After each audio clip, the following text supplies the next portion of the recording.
São 9 horas e 21 minutos. Nós saímos do Rio de Janeiro e vamos a Brasília agora. Seguimos com liberdade de opinião. Vamos ouvir as análises, as opiniões do jornalista Alexandre Garcia. Alexandre, boa segunda-feira, ótima semana para você, hein?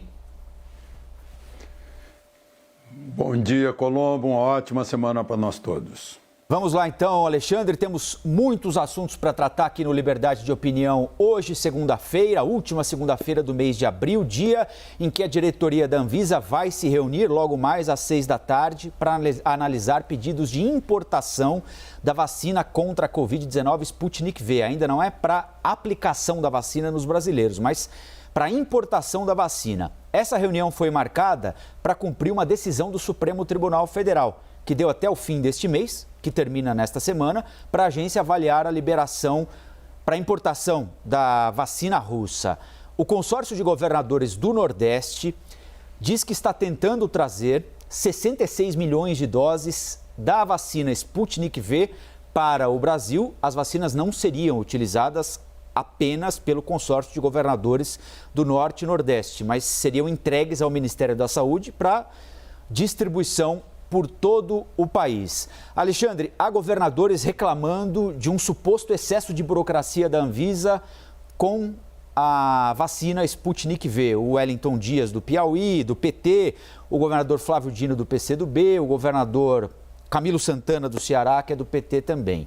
Já a Anvisa diz o seguinte: olha, nós entendemos a urgência do momento, mas não recebemos as informações necessárias para autorizar sequer a importação, o que dirá a aplicação dessa vacina nos brasileiros. Queria que você falasse um pouquinho sobre essa discussão que, não por parte da Anvisa, mas pelo menos por parte dos governadores, está avançando para a questão política, não é, Alexandre? Bom, Colombo, quando eu vi você fazer essa pergunta para o Sidney, eu fui para a Anvisa, né, para saber as últimas, o que pode ser antecipado agora, mas ainda não veio resposta. Então, o que eu vou contar aqui é o que eu sei a respeito desse assunto, né? A gente está vendo aí que os governadores vêm com a fórmula política. A Anvisa tem a fórmula técnica. A Anvisa tem a responsabilidade que os governadores não têm, que é autorizar o uso de uma vacina. Os governadores mandam aplicar a vacina. A Anvisa autoriza a aplicação e se responsabiliza por isso. É um senhor peso. É uma vacina que já foi, digamos, testada na Argentina. Eu falo em testada porque nunca se viu a aplicação de vacina com tanta rapidez entre a criação e o uso dela. Mas, enfim, estamos precisando de vacina emergencial. A Anvisa mandou uma comitiva, a Rússia visitou todas as instalações que produzem as diversas fases da vacina, onde poderá ser produzida a vacina que vem para o Brasil. Está com os resultados, vai anunciar hoje. É o que se sabe. Agora, não sei qual vai ser o resultado. É uma vacina que já foi a primeira anunciada, né, lá na Rússia, está sendo aplicada nos russos. Houve até discussões lá na comunidade europeia, porque um país europeu passou a aplicar sem autorização da Anvisa de lá, né? Houve uma discussão política em torno disso. Mas, enfim, nós vamos ter que aguardar o anúncio da Anvisa ainda hoje. E agora também tenho que ressaltar o seguinte: o Supremo manda, né? O Supremo ficou com mania de mandar em tudo. Inclusive nessas questões administrativas, que não tem nada a ver com questão constitucional, né? O Supremo é o guardião da Constituição, né? É o intérprete da Constituição e entra em caso, é o Tribunal Constitucional. Mas dá prazo para a Anvisa examinar uma questão que é técnica, que é absolutamente científica, né?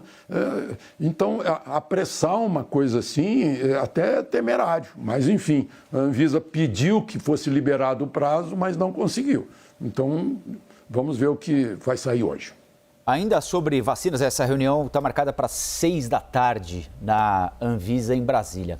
Bom, ainda sobre vacina, Alexandre, o presidente Bolsonaro vetou 200 milhões de reais que seriam usados no desenvolvimento da vacina contra a Covid, que foi anunciada pelo governo federal, pelo ministro Marcos Pontes, ministro da Ciência, Tecnologia e Inovação.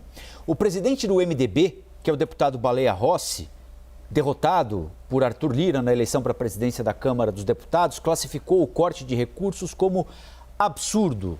Baleia Rossi, além de ser de São Paulo, ter disputado a eleição para a presidência da Câmara, é de Ribeirão Preto, família tradicionalíssima do interior de São Paulo, não é, Alexandre? Filho do Wagner Rossi, ex-ministro, enfim, uma família muito influente na região de Ribeirão Preto, interior de São Paulo.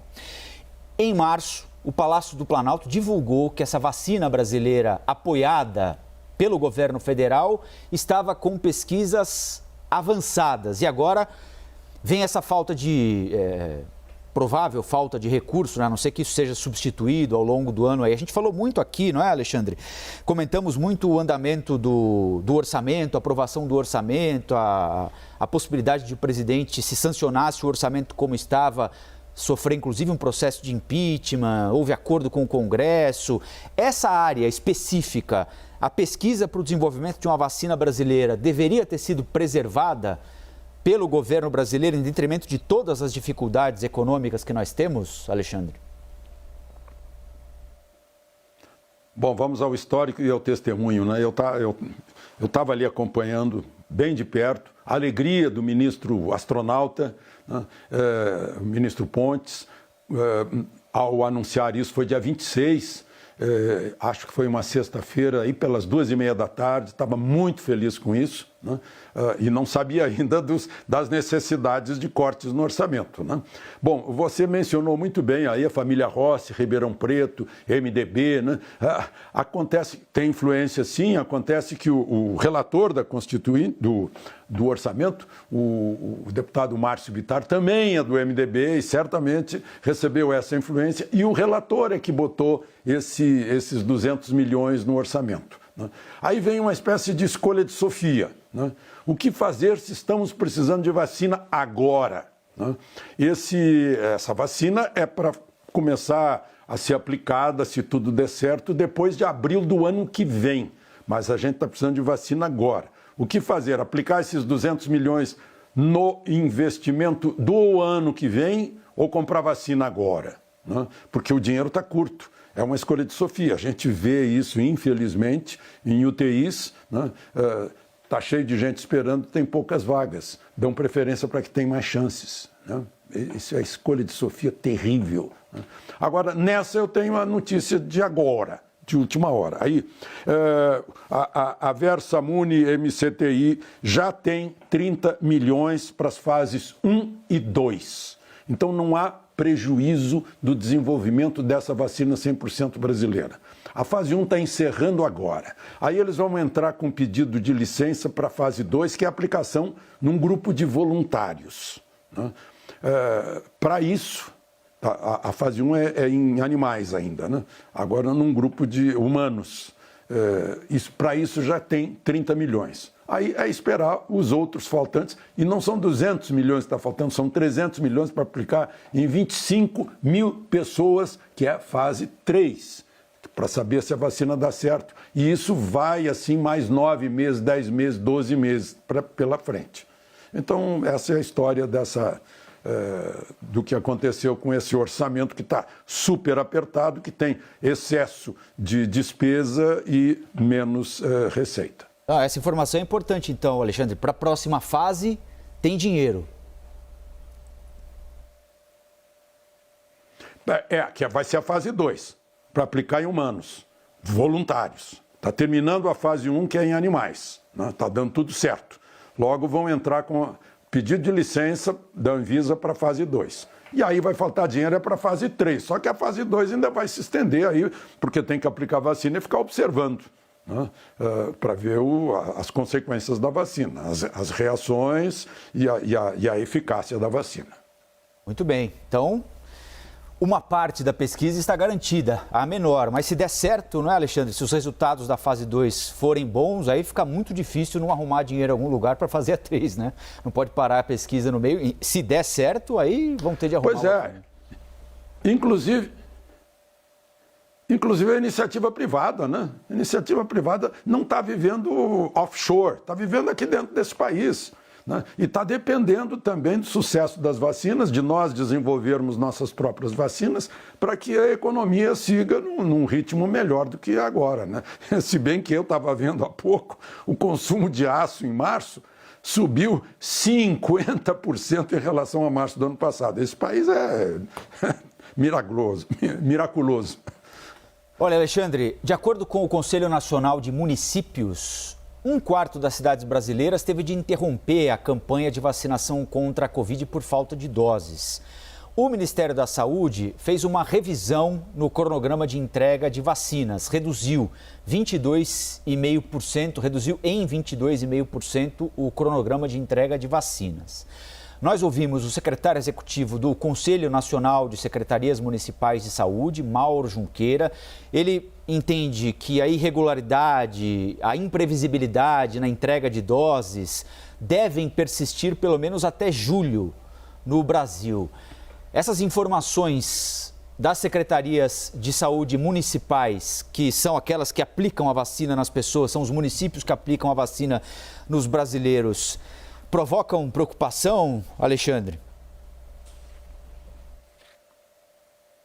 Bom, em primeiro lugar, parece que dá uma confusão aí de conselho e conselho. Na verdade, é conferência, né? Conferência Nacional dos Municípios, que fez agora a sua 5ª pesquisa semanal, do dia 19 ao dia 22 de abril. E não foi 1/4 dos municípios brasileiros. Foi quase 1/4 dos municípios pesquisados, que foram 2.096. Portanto, esse número já cai para uns 500 municípios, mais ou menos, né? Agora, pena que a pesquisa não mostra de que estado, porque os estados receberam, até esse momento, 57.941.838 doses. Né? Números de ontem. E aí eu não sei como é que está, acho que essa distribuição às vezes atrasa por uma questão de transporte, questão logística e tal. Nós terminamos a semana passada numa velocidade de 1.700.000 doses por dia. Isso significa que em uma semana a gente imuniza Israel inteiro, ou Portugal inteiro, ou o Chile inteiro, né? O Chile já imunizou com as 2 doses 1/3 da população, né? Israel já imunizou 55% da população, Portugal ainda está em menos de 8% da população. É um problema muito sério esse fornecimento de vacinas, né? Não é só... O Portugal não é o único país europeu que está sofrendo com isso, né? Países que não têm produção própria estão sofrendo muito com isso, né? Então, o Brasil está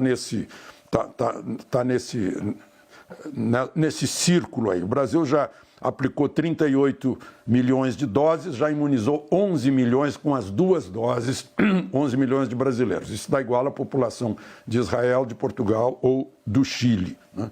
27 milhões receberam a primeira dose, né? E, como eu disse, 11 milhões receberam a segunda dose. Sempre preocupa, né? Sempre preocupa, tem que haver vacina para continuar a vacinação. Imagina, se estamos num ritmo de 1.700.000 doses por dia e ainda estamos vacinando grupos restritos, imagina na hora que abrir, né? Vai ter que ter muita vacina para isso. Por isso essa correria em torno de vacina, por isso um veto para um investimento que vai dar resultado no ano que vem, né, para poder aplicar em compra e pagamento de vacina agora, porque é preciso já, neste ano.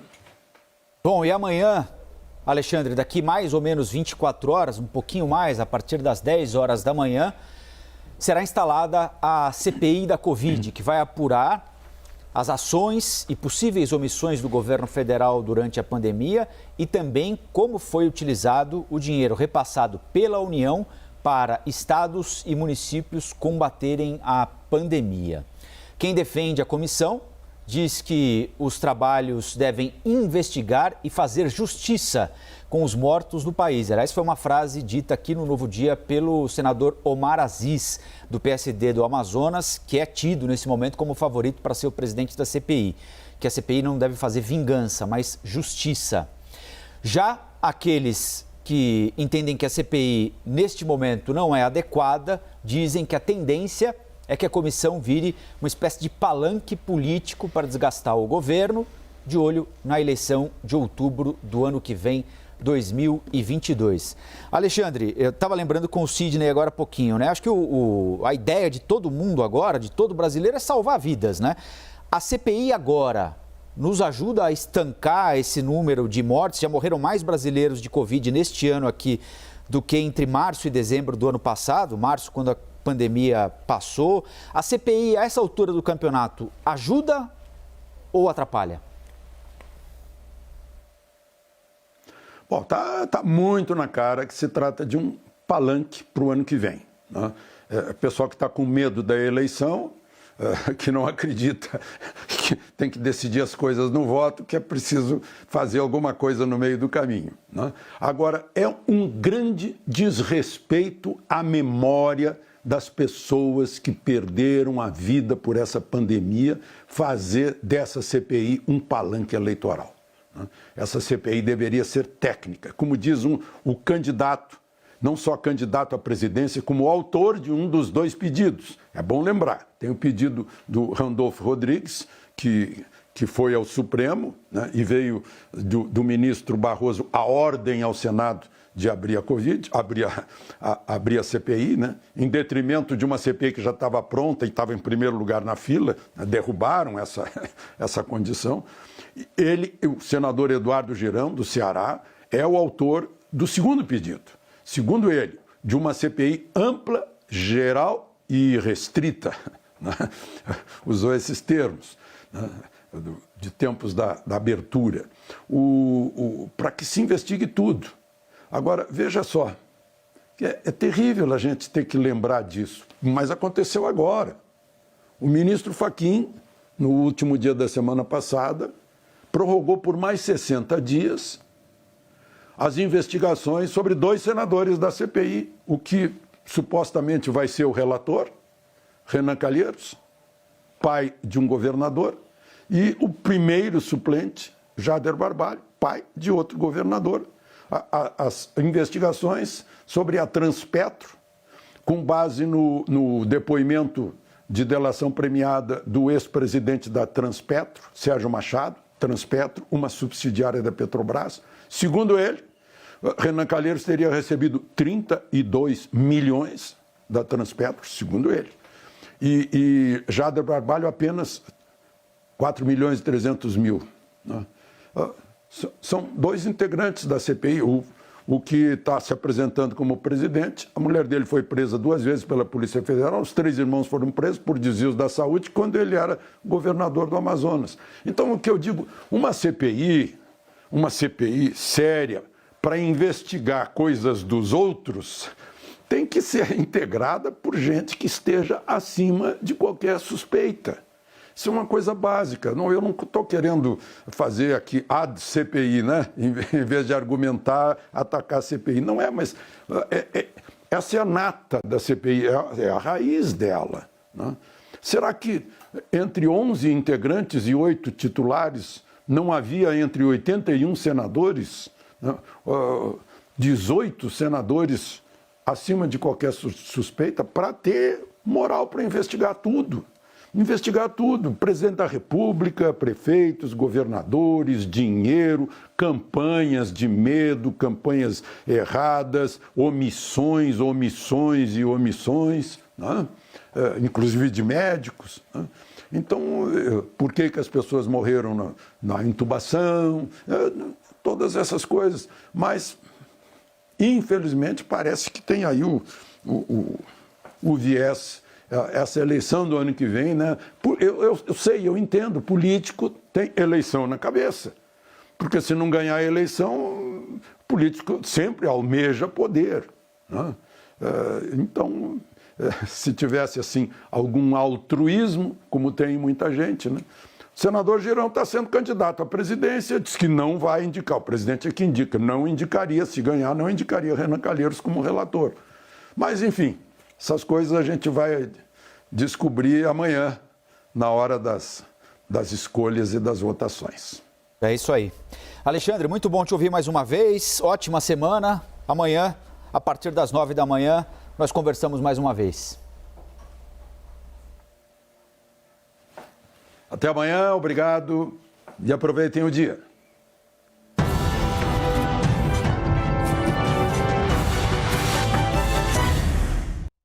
As opiniões emitidas pelos comentaristas do quadro não refletem necessariamente a posição da CNN.